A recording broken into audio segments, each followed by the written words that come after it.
Here we go. So we've got some folks coming in. It's not quite 9, but it's almost 9. So we'll be with you in just a second where we will actually start officially at the 9 o'clock hour. We've got Hal and Craig on standby. And how you guys doing this morning? Excellent. Thank you very much. Doing really good. Glad to be here. You wanted to say before we get going? Say again? I said, did you want to say a couple of things before we actually officially start? Yeah, we can. The main thing I wanted to do, number one, you guys are the experts in this field. So I'm going to let y'all do most of the talking today. I did want to say to the folks that are joining us, I don't know how many people are in the room right now. But the whole staff here at Appraiser eLearning is thrilled to have you here. We're excited to do these webinars. I'm proud of the work we've got going on here. So I think it's good to have everybody here. Brian, I appreciate you doing the work that you do, and Craig, thanks so much for joining us. It's nice to have a brilliant legal mind on the screen to kind of keep us straight. Oh, we got one of those coming today too. All right, guys. Well, it is 9 o'clock. We've got folks joining in minute by minute, but we're going to go ahead and get started because this is a hot topic. We need to have as much time as we possibly can to discuss this. And I would like to remind the viewers a couple of things. Number one, if you have any questions, feel free to type those in, and we'll try and answer any questions that we have time to get to. So feel free to ask those questions during the broadcast. Number two, I'd like to remind everyone this is being recorded so that if you want to go back and watch it at a later time, or if you want to share this with someone that wasn't afforded the opportunity to be with us live today, they could go back and take a peek. So good morning. I'm Brian Reynolds. Welcome to the Appraisal Report webinar. We're glad to have you here, sponsored by Appraiser eLearning. I've got two great guests with me today. Mr. Hal Humphreys, he's with the Appraiser eLearning team, Director of Education. And then I have our legal counsel here, not our legal counsel, but we have an attorney with us, Mr. Craig Capella, and I'd like to welcome my guests. Say hi, guys. Thank you very much for inviting me on the webcast today. I really appreciate the opportunity. Yeah, and I'm also very happy to be here, Brian. Thanks for doing this. We appreciate you hosting every month. And the folks here at Appraiser eLearning are absolutely thrilled to be here. And Ben and Doug and Jim and Sam, the entire crew, says happy holidays and thanks for being here. Brian, take it away. Very good. Well, I welcome all the viewers. Glad you're with us today. And again, we've got kind of a hot topic here. Let me just first say that a little disclosure, guys.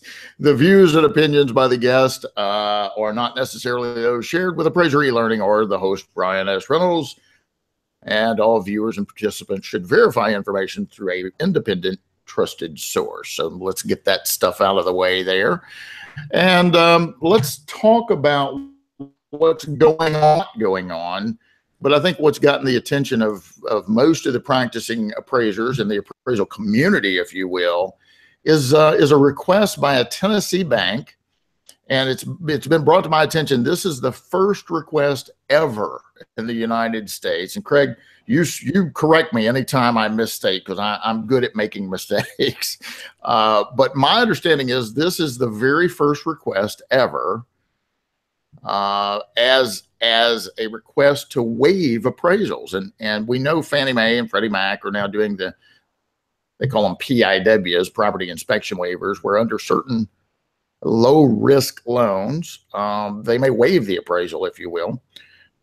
But this is entirely different. This is a financial institution requesting permission to make loans without an appraisal at all. And so we want to talk about that. And one of the concerns I had is, this could be a domino effect. This could be one bank, and then what's going to happen? Probably more. And in fact, there has been a second bank, and that's a bank out of Oklahoma, now is making a similar request. So, Craig, if you don't mind chiming in here a little bit and just tell us from the very get-go what you know in relation to the request from Tristar Bank and the Oklahoma Bank, requesting these waivers? Absolutely. Well, I'll jump in first with the same kind of disclaimer, just from my end. We like to use a lot of words to say not very much, but the gist of it here is that nothing that I am saying here today is to be constituted as legal advice or to create the attorney-client relationship in any sense of the way. What you're getting is you're getting 100% me, and these are just my thoughts on the subject. And boy, do I have some thoughts. I was having a conversation a couple weeks back now. I was actually completely unrelated to this subject. I was having a conversation with Creighton Cross out of Tennessee, was president of the Tennessee Appraiser Coalition. Right. We were having a chat about something in particular, and he said, "Hey, Craig, have you caught wind of this?" And I said, I've heard rumblings that something's going on with some waiver idea, but catch me up. And so he went ahead and he sent me a copy of the Tristar Bank letter, and that was really my first jumping in point to seeing this. And Brian, I think you're absolutely correct. So far as I can tell, having dug into this now, I do think this is the first request that has ever come in under this provision looking for a waiver. And so that was produced, at least it's date stamped November 20th of this year as the request. So just a little over a month ago, this was sent into to Jim Park at the ASC, directed to his attention. And it's a couple of page letter, and it more or less requests some special consideration and some alterations to their process. And in a minute, we'll come back to kind of what those requests are and procedurally how they've approached this. But just as soon as this letter's out, we're taking a look at it. Obviously, the various coalitions and associations jump on board. Certainly, TAC wanted to get their voice into this. I know the NAA got involved. A number of the other associations, certainly the Appraisal Institute was quick to jump on this. Right. ASA, IFA, up here in Illinois, ICAP got in. I mean, it got everybody's fur up, and with good reason. And so everybody kind of tried to piece together what the response was and came to the conclusion that a joint response would be appropriate. So now drafts of this idea start floating around. And as this is still being compiled, a second request comes in for a waiver, right, now based out of Oklahoma, right, basically 10 days after the first one. And, I don't know. I don't have any evidence to the contrary, but I find it really hard to believe that these have never happened in the history of the program, and two randomly, unconnectedly arrive within 10 days of each other. Right. That's a little suspicious, but I guess it's possible. So what I'm going to do is I'm going to take just a second here, and I'm actually going to share this letter with our viewers right now so that they can see it if they haven't seen it already. And I have the Oklahoma one here. And so let me see if I can do this. So I want to go back to this tab here, and you can see, can you guys see that on my screen? We can see the address bar. Okay. All right. So you should be able to see the letter dated November 20th. Yes. Is it scrolling down now? Okay. It is. So as you can see, this is the Tristar Bank letter to Park, who is the executive director with the Appraisal Subcommittee. ASC stands for Appraisal Subcommittee. This was dated November 20th. And I'm not going to spend a lot of time scrolling through this, but hopefully maybe Hal later today we can get this letter up on our website. Viewers, you can Google this. I mean, it's all over the place. This is kind of public record now.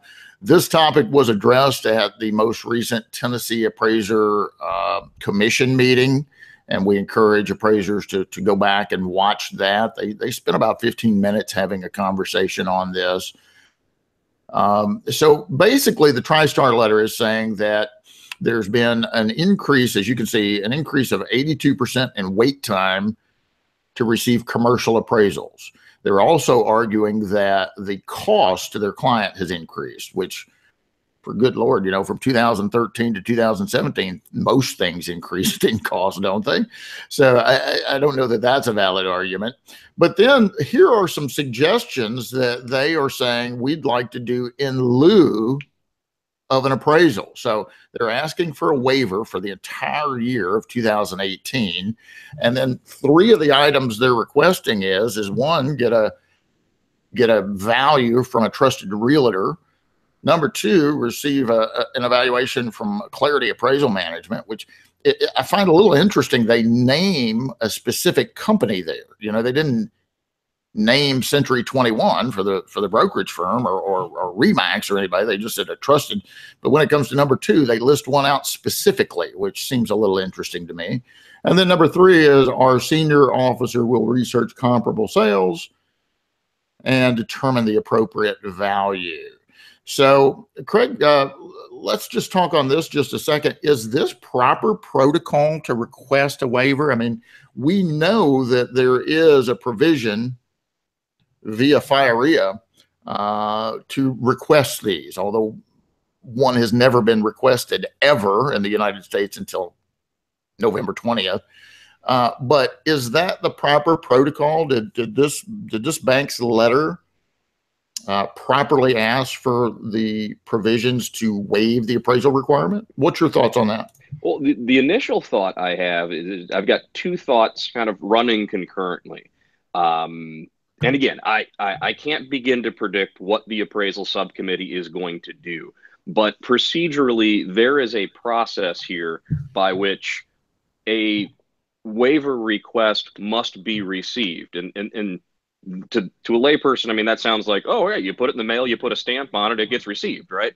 Well, not exactly. I mean, this is an administrative process. Lawyers, we love rules. And one of the first things that we love to do when we're creating rules is we like to create rules on the front end that make it hard to gain access. But if you can jump through all those hoops, we put rules on the back end so you hopefully fall in the pit of despair along the way. And this is one of those features where I think there's a front end and a back end problem with the specific request out of Tristar, just based on my read of it and looking at the federal regs. If you go to the Federal Register, you can get the exact language that is being referenced. They cite it by code in the Tristar letter, but you can actually find it pretty easily online if you just run a Google search and take a look at what those various requirements are. And first and foremost, you have to make a proper request and lay things out in a certain order, which I don't believe occurred here. But then at the back end, the request by Tristar also seems to be outside the scope of this waiver process.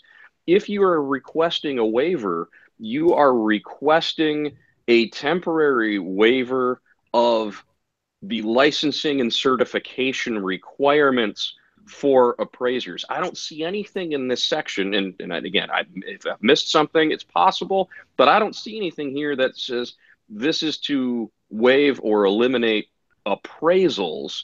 It just is a request, or it ought to be a request to alter or modify who might perform the appraisals. I don't see anything there that says you just go appraisal free. So that's my first concern, is that I don't know that this is a proper request. But on top of that, you also have to cite, there's like 6 or 7 different bullet points that you have to hit along the way. And there's a provision for if it's an actual state program making a request. Like, for example, I'm actually in Chicago right now, staring out the window at the state of Illinois building. As soon as we're done here, I'm walking across the street to sit in front of the state appraiser board. And we've got a couple of matters up in front of them today. So if that board right now wanted to make a request, they would have to follow this same procedure and one additional point, which is propose a solution. Right. If you are a non-state actor, you have to follow all of those same requirements, but you're not required to provide the solution because, well, you can't. Only the state or the appraisal subcommittee can.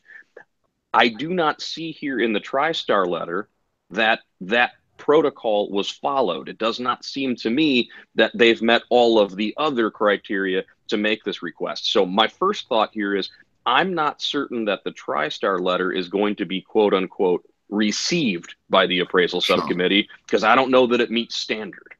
Sure. Now we'll talk about the Oklahoma letter in just a second, because again, we've already had bank number 2 make a request. Hal, let me bring you into this for just a second. You are a certified general appraiser in Tennessee, specifically in Nashville, and this letter came from Tristar Bank, and I've already closed it out, so I apologize. But I believe one of the counties that it said they're lacking appraisers, or that there's an appraiser shortage, is in Davidson County. And if I'm correct, that includes Nashville, doesn't it? It does indeed, and I can assure you there's no shortage of appraisers in Nashville, Tennessee. Okay, so that's kind of what I wanted to bring you in. My understanding through other sources has been the bank's kind of been flooded with appraisers reaching out to them. I know some in particular that have said, "Hey, put me on your panel. I'll be happy to do. If you need some help, we're ready to help you." Hal, I'll bring you in again, and I'm just going to throw this out there. I assume Appraiser eLearning wouldn't have any problem. I would like to invite the president who wrote this letter from Tristar into maybe another webinar. I mean, what's your thoughts on that, Hal? I think that'd be a fantastic thing. If they would do it, it'd be nice to have them come in and kind of address what I'm going to assume are a lot of questions from appraisers in Davidson County. I just did a quick search for real estate appraisers, Nashville, Davidson County, and there are 5 appraisal companies that came up on the top of the list, and I know each one of those companies, and they each have 10 to 15 appraisers apiece. I know they all do commercial valuations, so I mean there is no shortage of real estate appraisers in Nashville. So I think it'd be really entertaining to have the president of Tristar Bank on a webinar, and I think it'd be useful. I think it'd be a learning chance for them and a learning chance for us and our viewers here at Appraiser eLearning. I think it'd be a very useful thing to do. Yeah, absolutely. So I'll just put that invitation out there publicly right now. I would like to invite a representative or the president from Tristar Bank to get in touch. I'm going to give my cell phone, so it'll be an easy way to reach me, 270-929-3088, 270-929-3088. Or you can reach out to Hal or Ben or any of the team over on West End Avenues where our offices are, and we'd love to set something up. There's always 2 sides to every story, and we're not necessarily saying that they're the bad guys, although that's the view from some folks out there.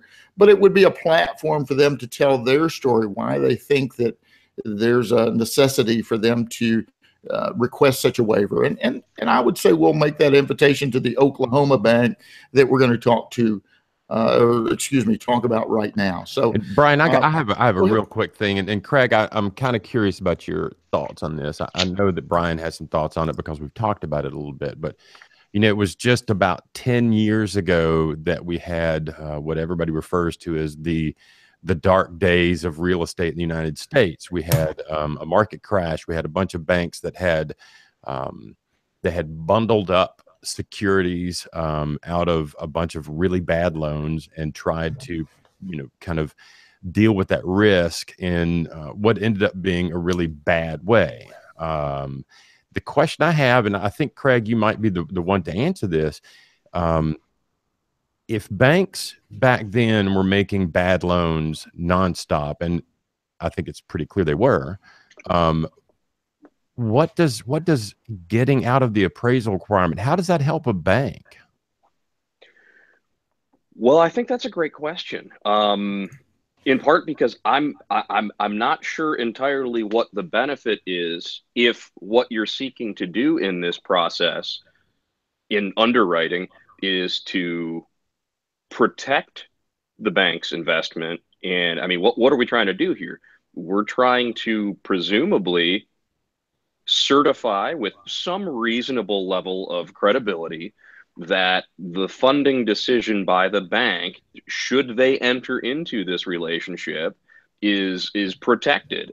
Certainly, we can't call it guaranteed. I understand that things may happen, but we want to promote this being as safe as possible as a lending practice. And there's always the consumer component of that. I mean, I think you go to any state licensing agency, and their primary marching orders are to protect the public. But the reality behind appraiser licensing, certainly through Title 11 and everything that has come out of that, which, as we all recall, came out of its own crash when we had the S&L problems, we realized we had to have some kind of tightening of the process here. So we established these credentials. We go back through another crash, and just so everyone out there is aware of it, if I have my timeline on this correct, I actually started as a prosecutor at the state of Illinois handling these appraiser and real estate cases.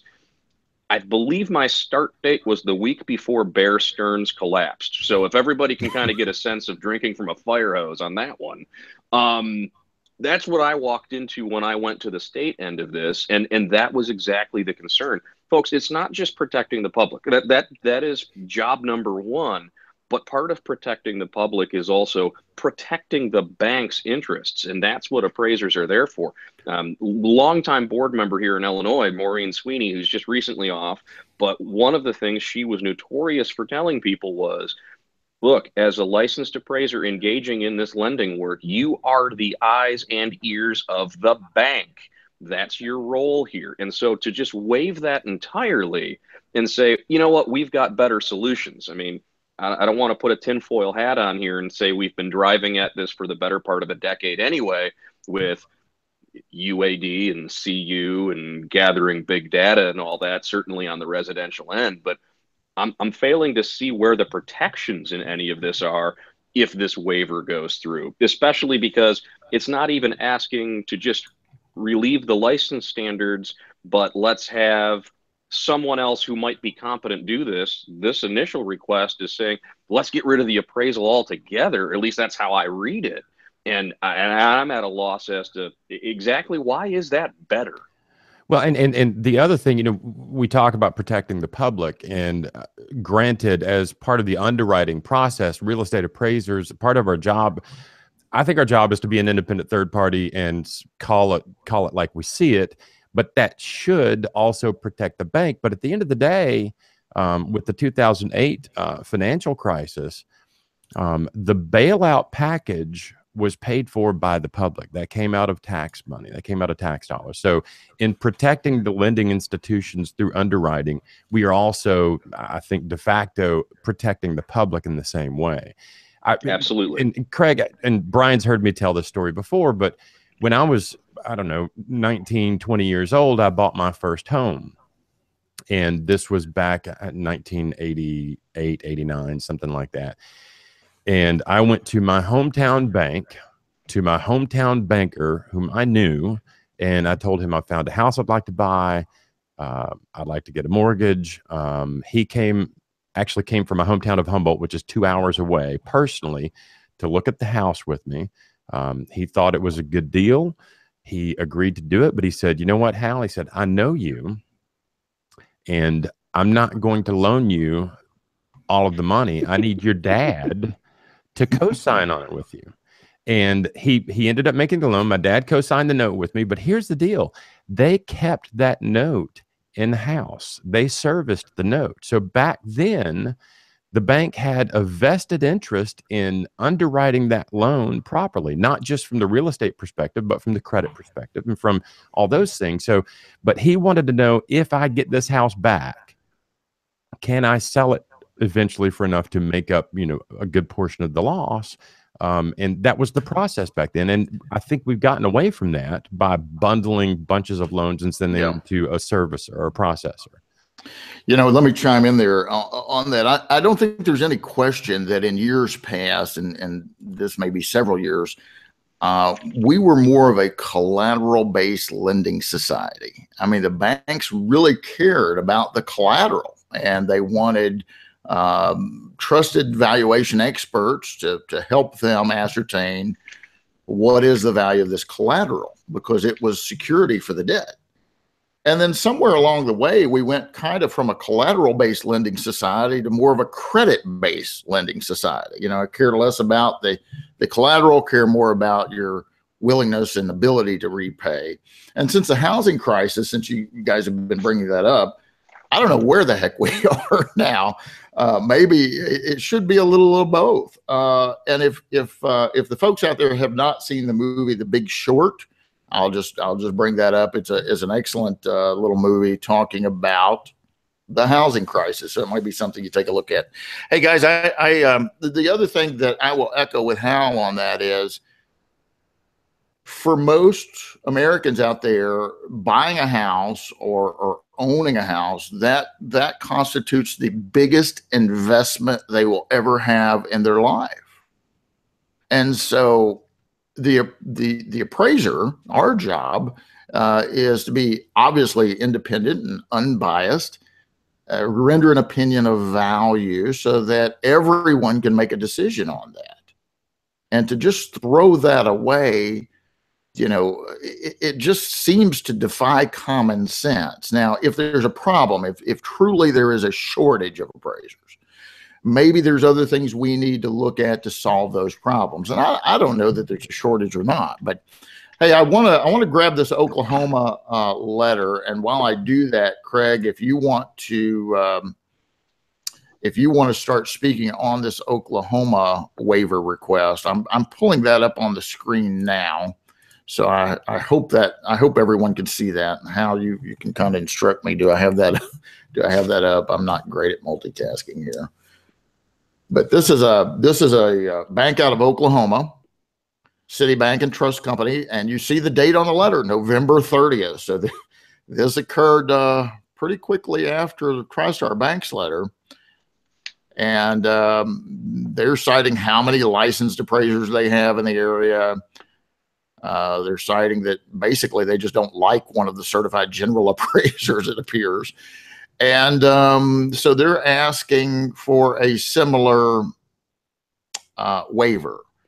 And right. Craig, do you want to jump in on this? You're familiar with this. They're asking for a waiver, as you can see in the letter here. Therefore, we respectfully request that we be considered a temporary waiver pertaining to the certification and licensing requirements. Absolutely. And this is an interesting approach because, well, first, I mean, just bear with me for a moment while I kind of highlight some tongue-in-cheek points here. I think it's fascinating how this lender lays out their concerns. One of the criteria that you have to meet in requesting a waiver properly is you have to identify and describe, and okay, this is for all you appraisers out there, think about your USPAP requirements and reporting, how you have to describe something. Sometimes you have to summarize those sorts of things, and there's a process to that. Well, the bank is basically required to do the same thing here in creating this waiver request, and their description here is really, it's fantastic if it's not so horrifying. They basically start out with laying out what type of hurdles they need to clear to get an appraisal done here. They've got 6 licensed appraisers per their letter. They have 6 licensed appraisers in the Oklahoma Panhandle, full stop. That's it. There are 6 people carrying a license to do this. One of the 6 is a trainee. So, part of me, like, well, thank God at least somebody wants to come into the profession. But apart from that, that's it. We've got that one. Well, clearly we can't use that person. Now we have 2 certified general appraisers there. And in short, they say, yeah, but one of them's really no good and the other one takes too long. Going a step further, they also identify that their bank has maintained a staff appraiser. However, as of April of 17, that appraiser decided to give up their license because, gosh darn it, after having done this for 20 some years, it's just too hard to take the CE. I can't do it anymore. Now, I don't know what the particular requirements in Oklahoma are, whether or not they allow for online education, whether you must attend some or all in person. Please, if any of you are watching this in Oklahoma, don't take this the wrong way, but I don't know if this statement is an indication that they don't have computers in the Panhandle. And if that's the case, then you're not watching me anyway, so I guess it doesn't matter that I said that. But the request is bordering on absurd here in the way it's characterized. Step further and ask whether or not it's acceptable or reasonable to have to rely on licensed appraisers from Liberal, Kansas, or Amarillo, Texas, both well out of our area and therefore unfamiliar with our area market. Now, again, I'm an attorney, I'm not an appraiser, so this one kind of falls back to you all who do this. But it seems to me that you have a provision, much like my profession, that you're entitled to make yourself competent. Right. And if you've got a long, skinny part of a state where you've only got 8 people that can do this, but you're directly bordering up against 2 other states, perhaps those people might be able to make themselves competent in your specific geographic area. So again, I think this is a better formulated request. I think they hit the high points. They're asking for the right thing, which is a waiver of the certification and licensing requirements. They've actually described what their problem is.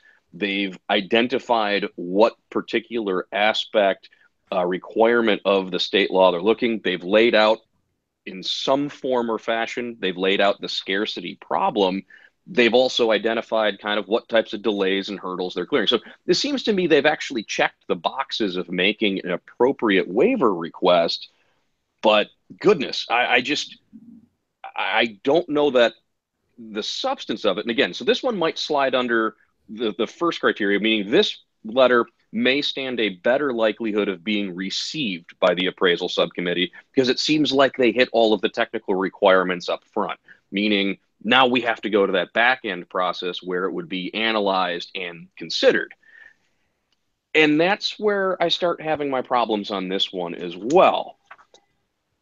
They attach a spreadsheet of what appears to me to be other appraisers. It certainly appears to be more than six total appraisers. Now, I realize they're incorporating residential appraisers on that list. Their letter speaks only to certified general appraisers. So I can see the distinction there where there might be some additional aspect. But if we're looking at residential stuff, we've got 30 some appraisers on that list, it would seem. And again, those are just the folks that appear to be in Oklahoma, in a couple of particular, I think 3 or 4 counties they've identified there. I still don't see the problem with appraisers from across the border in other state on a temporary practice permit, or if they have a license to operate in the state. The letter is very silent to whether or not there's a single person in Texas or Kansas that also carries an Oklahoma license, and just kind of point that out. Right. But they also, in this one, and this is my concern, they attach a copy of, quote unquote, the appraisal waiver request process. Mm-hmm. And it would appear that the Oklahoma Bankers Association visited Washington, D.C., and they were given some presentation or a lecture by a member of the Federal Reserve Board, in fact, a deputy director. And she basically described to them, well, here's how you try to get out from under the appraiser requirements. So my immediate question is, are banks being taught how to do this now? Is that why we're seeing this for the first time? Wow. So let me share that portion of this, what Craig was just saying, to everyone watching, because this is, in my opinion, this is pretty significant. Okay. And so again, I'm not going to read this whole thing. If you guys want to copy this letter, hopefully Hal can get it up on our website a little later today. But this is all public information. So, I mean, you can find it pretty easily. So this is the letter, or the attachment request for a waiver that Craig was speaking of. And you can see that the Federal Reserve Board Deputy Director, and this is Mary Ann Hunter up here, described the options available to financial institutions. Okay. Ms. Hunter explained that the federal appraisal laws allows for a temporary waiver of the appraiser certifying and licensing requirements.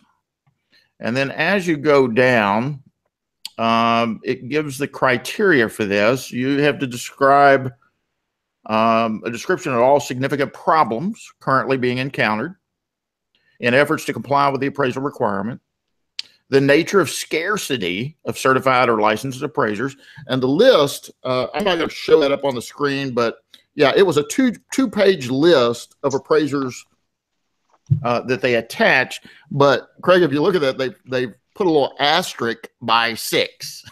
So that's the ones they're kind of calling out as far as the 6 appraisers they have, I guess. The extent of delays experienced in obtaining the services, and the reason why the requester believes that the requirement or requirements are causing the scarcity of certified or licensed appraisers within the service delays. Now, this is interesting to me. If we go down and look at this, and I want Craig to speak on this, and Hal, I want your opinion on this too. If I come back up and look right here at the bottom of this, and I thought I had my little highlighter on, but I guess I don't, so I apologize.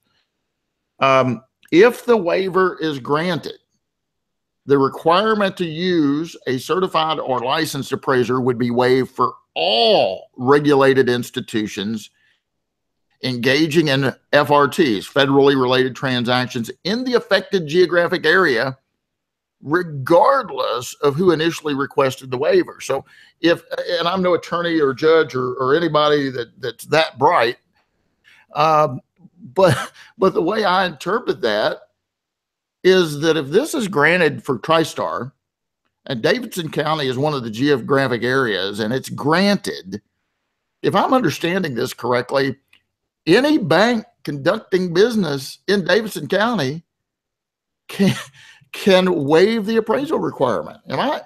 Counselor, am I understanding that correctly? All right. So there are two important features in that specific line that you just referenced that I think are critical. We'll go to the geographic one first, because I know that's what we're aimed at here.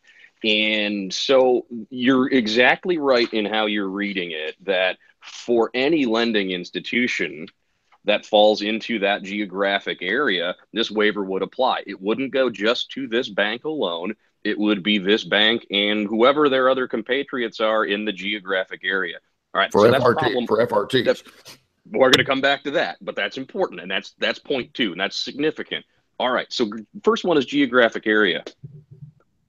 Well, exactly what is that geographic area? I don't know. It doesn't really tell me that here in the letter.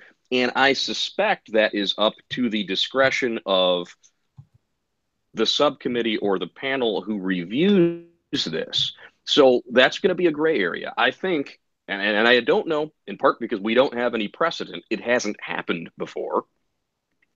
I don't know how that's going to be interpreted and who gets to set the geographic area. The geographic area might be, I mean, they seem to keep referencing the panhandle. That may be what their wide aim is give us the whole panhandle. Maybe the committee looks at it and says, maybe it's your county, maybe it's your city, maybe it just happens to be the office block you're on.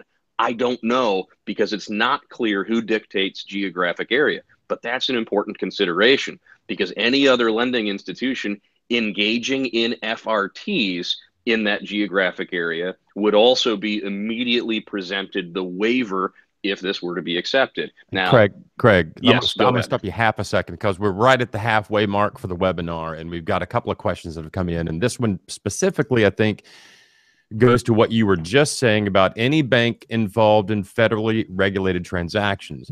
The questioner is Mike M, and he says, I'm going to read the question, then I'm going to say something, then I'm going to get Craig's opinion on this. He says, it appears that this is targeted at commercial lending.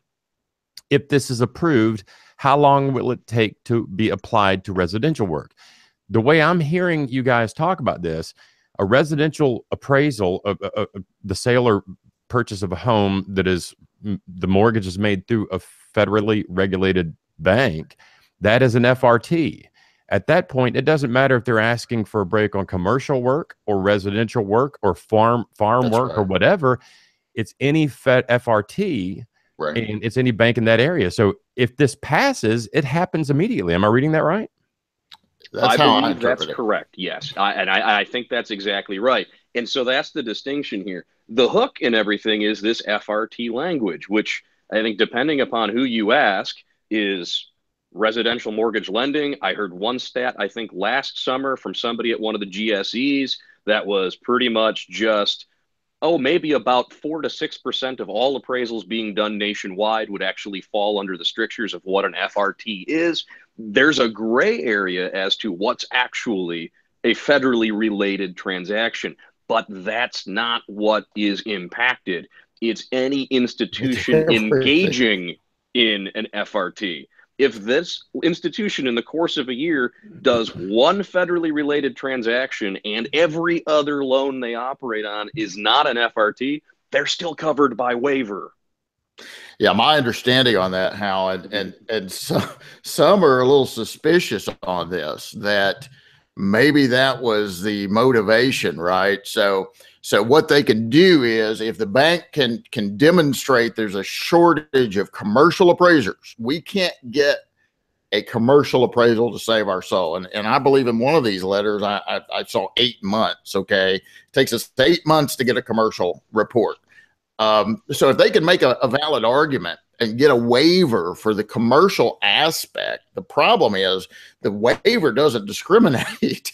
It covers everything. So while the motivation may be, hey, we need a waiver for our commercial product, well, guess what happens? If a waiver is granted, it automatically covers the residential aspect too. So great question, Mike. And I believe I know Mike, if he's in Tennessee, I know who he is. He's been a student of mine. Great guy, great question. But unfortunately, it's going to affect all of us, because the waiver is going to be kind of across the board, if you will. And I've got another question from the gallery here, and I think I know who this is. It's Tim A. He asks, these banks are now firing for range. What does the panel think will happen when they start firing for effect? Well, I don't know, Brian, you want to jump on that, or do you want me to jump in here? Go ahead. Go ahead. All right. Well, I think that's probably a great way to look at it. I think the first attempt, what we'll say is that it appears the first one may miss short. The second one, they might have dialed it in a little better. What happens when they start firing for effect? Well, my speculation on that, I'll leave that to you appraisal professionals who engage in this every day. But it seems to me over the last 5 years or so, we have compiled a pretty significant database of residential data. And as Brian just pointed out, if one of these waivers hits, it doesn't matter if we're arguing about the fact there's only 1 or 2 commercial appraisers, because the waiver hits and all bets are off. And that's going back to Mike's question on this, is how does it work?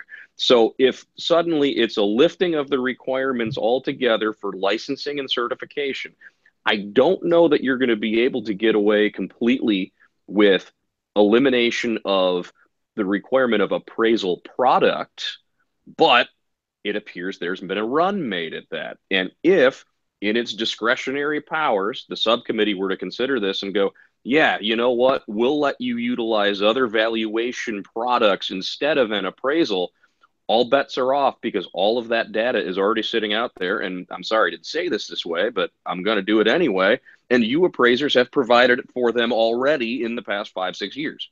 You've given away all of your information. That data has been compiled. And at the end of the day, I think that's what they're looking to dip into at this point. Now, I don't necessarily know that the appraisal subcommittee has the authority to give away that power.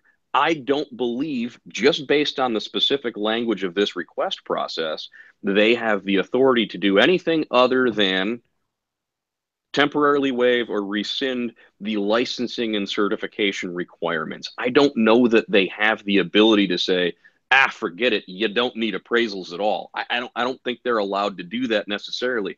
There may well be another provision baked into US code that allows for that.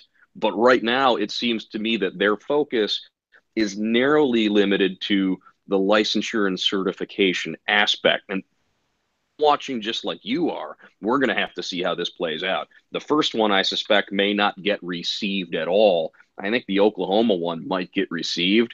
And that one's of more interest to me at this point, because there's going to have to be a consideration. I think there's going to have to be a public comment period. Hello, hint, appraisers, people that are impacted by this out there. Write some letters, folks. Write some letters. Do a better job than you do with exposure drafts right now as a profession. Absolutely. I'm gonna jump in real quick. I knew this was gonna happen today, because this is such an absolutely hot topic, and every appraiser I've spoken with in the past month has asked me specifically, hey, what do you think about the letter? Everybody just calls it the letter now, or the Tristar letter. Right. It's become a thing.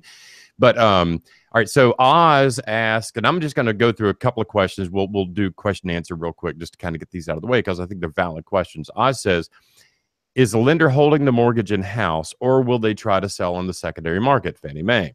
I don't think the GSEs would purchase a note originated without an appraisal. Any thoughts on that? Right. I'll speak on that, but before I do, Oz, we're gonna hold you just 1 second because we've actually exceeded the halfway mark here, and I would just like to remind our viewers that the Appraisal Report webinar is being brought to you by Appraiser eLearning. We host a free webinar once a month, and we had to move things around a little bit this month for Christmas, last month for Thanksgiving, but typically our webinar, it's free. It's a good price. It's free. It's the fourth Thursday of every month at 10 o'clock Central Standard Time. So we hope you come back and join us again real soon. I would also like to remind folks that it is being recorded for playback at a later time, or if you want to share this with some of your colleagues. You know, Craig just suggested, hint, hint, that appraisers come together and start writing letters. Man, wonder what Jim Park would think, Craig, if he got 3,000 letters from appraisers out there. I don't know. It might get his attention, guys. So it's something you ought to think about. Now back to Oz's question. What was his question, Hal? Okay, we'll go back. No. I heard it. Will Fannie Mae buy a loan in which there's no appraisal? Oz, they're already doing it. You know, if you guys aren't aware of the term called day one certainty, Google it. Go to efanniemae.com. Look at day one certainty. Look up what's called a PIW. It's a property inspection waiver.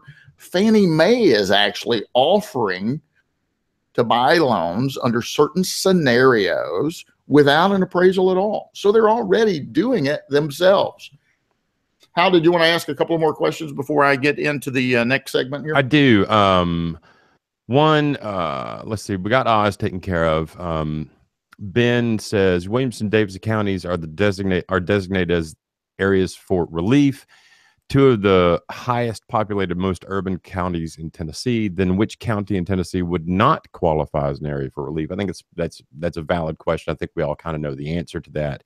If they can clear the bar for Nashville, Davidson County, they can probably clear the bar for anywhere in the state. Right. And then Pam T asks, explain please firing for range versus firing for effect. So firing for range is basically putting out test shots to see if this will work at all. So the Tristar letter, based on what Craig says, is kind of a shot across the bow to see how far away we are from getting this to happen. And then the Oklahoma letter, they're dialing it a little bit closer. They're identifying where their target is and what might work.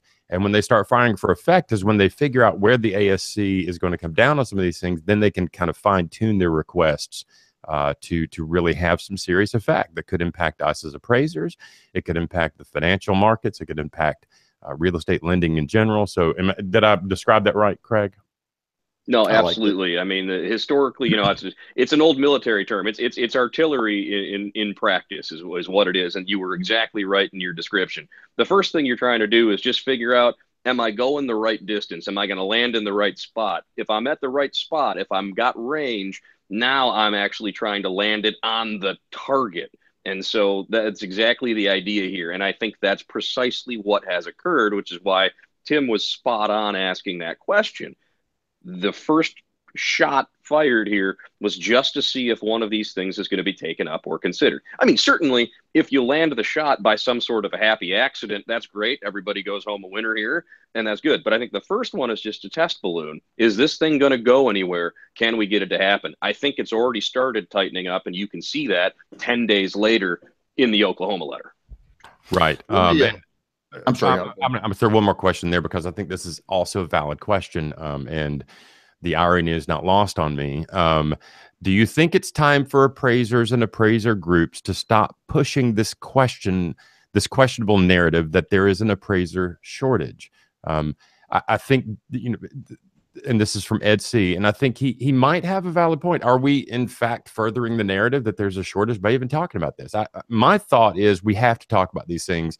We have to address the issues and kind of open and honestly discuss what the real issue is. But does he have any point there? Do you think that's something we should think about? Well, I tell you what I'm going to do real quickly. I'm going to read just a real short letter, if that's okay. I was going to bring up the letter to Mr. Park from various appraisal organizations, and we'll hold that for just a second and bring that up in just a moment. But what I'm going to read right now is actually an individual that I know personally, and I'm going to read it if I can find it real quick. So here's what he said. All right. And I asked permission from his name's Kevin. And I asked permission if I could read this during the broadcast. And he just got back to me a little bit ago and said, sure. So this is what he said. And it kind of addresses what Hal just said. So this is from Kevin to Mr. Park. Hello, Mr. Park. I believe the Tennessee and Oklahoma appraisal waiver will only exacerbate any problem regarding a shortage of appraisers in at least two ways. Number one, if the waiver is allowed, there will obviously be less work. Less work means fewer trainees. I'm currently training my daughter, who is a sophomore at Cumberland University. If the work is reduced, she will need to find a more secure career. Number two, allowing the waiver will send the signal to any potential future appraisers, trainees, that there is no need to pursue a career with such instability. Further, taking appraisers out of the lending equation will simply be putting the foxes in charge of the henhouse, as they say. The temporary aspect holds little assurance. Much damage can and will occur quickly. Please take a cautious approach, perhaps grant reciprocal license temporarily for appraisers in neighboring states, which is one solution Craig recommended earlier. Geographical incompetency only applies as long as one does not know the market. For a more long-term solution, relax the college degree requirements completely and immediately. I realize some efforts to some degree have taken place. I'm not sure the status today. However, getting trainees into a secure career is crucial. Keeping unbiased appraisers in the lending process is keeping public interest paramount. Having trainees under qualified appraisers will assist to that end. I truly hope the ASC will not allow this waiver to pass. And I'm going to read his name. It's Kevin Harden, SRA, and he is in Mount Juliet, I believe.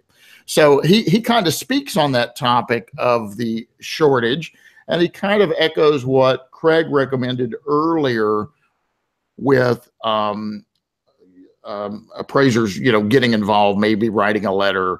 I invited a member of Tristar Bank to reach out to us for a future webinar, and we might even do a special webinar if they were to take us up on that. I invited representation from the Oklahoma Bank to reach out to us. I'm going to go one step further and ask Mr. Jim Park if he'd like to participate in a webinar or have a conversation. And I promise we won't beat anybody up, including the bank representatives. So we look forward to hearing from them, and I think we'll reach out to them as well. I'm gonna jump in real quick, Brian. I think you bet. There's an old story about a camel trying to get his nose in the tent. It's cold in the desert, and the camel tries to get his nose, and he says, just let me put my nose in the tent. I'm so cold out here.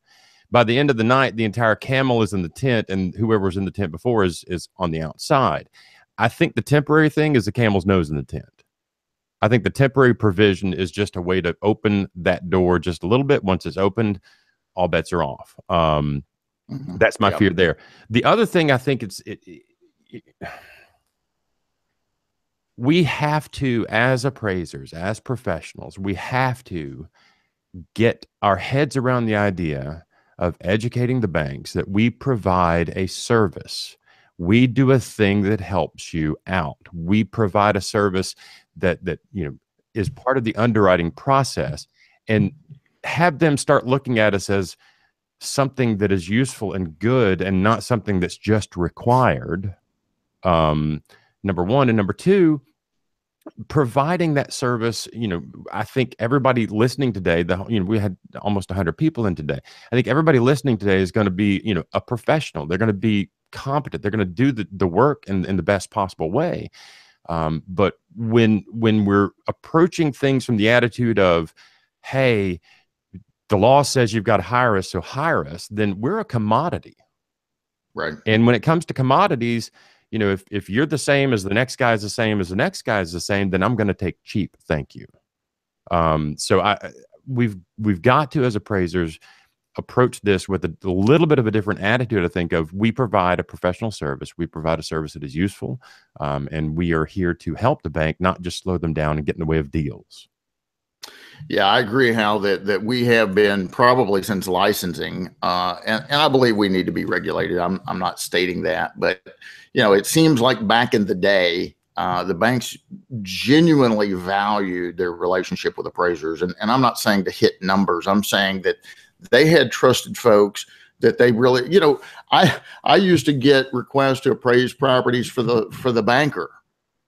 And that, you know, that would tell you something, you know, when they're buying their own home, and they call you, that makes you feel pretty good, because, you know, they're not just trying to get a number or something. They value your opinion. And I think with licensing, way back when, it did kind of put everybody in the same crate, but we're not all the same. And I agree that, not only should the clients, but the appraisers should realize their own value. It's amazing to me sometimes that we as valuation specialists don't see our own value. Hey, real quick, I want to put this last letter up because the time's ticking quick. We've only got about 10 minutes left, and I know Craig has to be in a courtroom or somewhere here real soon. So let's put this last letter up. And Craig, I want you to chime in. This is a letter to Mr. James Park, Executive Director of the Appraisal Subcommittee. And this is a letter from various appraisal organizations, the Appraisal Institute, the NAA. You'll see a whole list here. And so let me see if I can screenshot this again. And when I get that up right here, here we go. So as you can see, they're addressing the temporary waiver request of Tristar. And they may not have known about the Oklahoma letter as of this writing, I'm not sure. But one of the things they talk about is they don't believe that it was executed correctly. All right. Prior to that, up here at the top, you can see that they're urging the ASC to hold a face-to-face meeting. Craig, what are your thoughts on and I'll go down to show all the various associations that signed this letter. And I know certain organizations have written their own letters. So first of all, speak on this letter, Craig, and then finally, let's close this out by each of you sharing, in your opinion, what should appraisers do? I mean, as Hal said, we've had 100 people watching today, and obviously other folks will watch this via the recording. What is your recommendation that appraisers should do if they want to voice their concern about these waiver requests? So, Craig, I'll start with you. Again, the letter in front of you, and then what do you think appraisers can do? Well, first, speaking directly to the letter, I think it's outstanding. Shortly after I got involved with this, it was my first view of a draft of this letter that was floating around while everybody was trying to polish it up and get all of these various associations and coalitions and other organizations involved. And so I have to say that was to do such a good job of putting together a response letter, identifying the procedural concerns and the substantive concerns, getting that all together in a clear and concise format, and getting 20, 30 different moving parts to all agree to jump into this was an absolutely Herculean effort that all of these various entities got involved with. I think they did a great job. Admittedly, much of what my position is personally on how this process is going to go and what's happening here is informed in large part by this response letter. I think the people that were involved in this did an outstanding job. And so as I do my little wrap up here, and Brian, you're right, and I apologize, I'm going to duck out here momentarily. I got to go get in front of the Illinois State Board and help represent some appraisers over there. But my thoughts for everybody who's paying attention here to what's going on with this process is, well, first of all, make sure you are availing yourself of the opportunity to pay attention to this process. And what I mean by that is, and I think you said you guys are going to be able to post that letter later for people to take a look at, to take a very close look at the signature block on that letter and how many different organizations and how many different coalitions and that we're talking about who've all banded together. And I think you're correct. I think some others have individually sent in their own statements as well. Right. So for the individual appraisers out there, take a look at that signature block. Figure out which of those coalitions and organizations apply to you. Certainly, there's the national associations that are in there. Figure out who's a good fit and get in with one. Where you've got a state coalition, I really give me some good reason why you're not a member of your state coalition, because I personally can't come up with one. They're doing this for you. They're keeping their eyes on the ball, and they're coming together, hustling to get these statements out. And I can tell you, again, talking to Creighton Cross about this from Tennessee, knowing the Illinois folks here, Barton DeLacy just wrapped up his year as the president of ICAP here in the state of Illinois. I know Ken Mrazek's coming on next. These guys are losing business and losing sleep dealing with this crap instead of doing their day job, which is their appraisal profession, and they're doing it for you. So get involved, support, become a member, because guess what? They're also communicating this to you, the appraiser, the end user. You're getting a copy of the Tristar letter so that you know it exists. You're getting a letter in response. You're seeing what they're saying. So if you want to be involved and you want to do something about this, be involved. That's for starters. Get in with that coalition. Get in with that association. And forgive me, guys. I'm not going to endorse any particular national body, though I can tell you that if you look it up, you'll find that I am a member of one. You can find me in the directory. But look, our office, we're a law firm. We don't have a single appraiser on staff. We're members of the state coalition. We're always integrated with various associations at all levels. We've done stuff with ASA, with the Institute, with the IFAs, and certainly with the NAA. That's important for our practice and our ability to represent appraisers' interests. So if you're an appraiser, do it for yourself. That's your interest. Get with that coalition, find your association, and do something. And that's how you can do something for you in all of this, is be involved by becoming a member, joining this, and get active. Man, Hal, I don't know about you, but I'm ready to join 2 or 3 more now, I believe. Preach it, Craig. Preach it. Go ahead, Hal. Craig, I know you've got to run. Thanks so much for your time. We had a couple of questions we didn't get to. I apologize for that. I think this topic might merit another sit down with the 3 of us, maybe after the first of the year, after everybody's had time to stew on it a little bit. But we have hit the 10 o'clock mark. For those who didn't get your questions answered, I sorely apologize for that. But I think we're going to address this issue again at least one more time, maybe even have a special webinar sometime after the first of the year. Brian, I'll hand it back to you and you can wrap it up. Craig, thank you so much. Guys, thank you. Thanks, Craig Capella and my dear friend Hal for being on today, especially short notice, guys. I promise not to continue to reach out to you in the final hour, Craig. But thanks very much for you guys being involved. I'd like to thank all the viewers. In fact, at Appraiser eLearning, we want to give you a little gift. So anyone that has been watching this webinar, or actually even if you see the recorded, we want to give you a little Merry Christmas. If you try any of our courses online, at Appraiser eLearning, type in the promo code online and we'll give you a little discount for a Christmas present. How's that? I'd like to thank all the viewers. Remind you this has been recorded. I'd like to thank again my guest. If you know of a topic you'd like to see us to speak on, give me a call, give me an email, and we'll try and get that topic online for you. And again, I've invited a lot of people in on a webinar, and if any of those folks take us up on that opportunity, we will certainly put on another webinar on this topic. In fact, we will probably reach out to them outside of the webinar and see what kind of response we get, because we'd love for them to have the opportunity to tell their side on this hot issue. Again, I'm Brian Reynolds with the Appraisal Report webinar, brought to you by Appraiser eLearning. Thank you very much, and Merry Christmas to you and yours. Thank you.